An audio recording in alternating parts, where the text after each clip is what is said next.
So I'm grabbing one of these cookies here.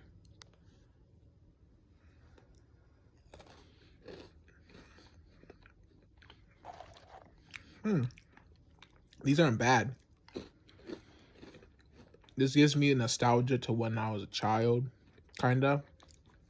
Like how I say that is because like I remember when they used to have those arts and crafts where like you make cookies with ice and spread icing on them. It kind of tastes like that.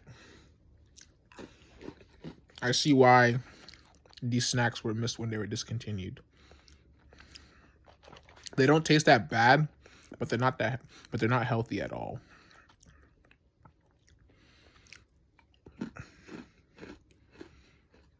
Yeah, they're not that healthy.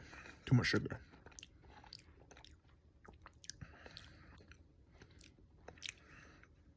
But they're not bad though. They're not bad.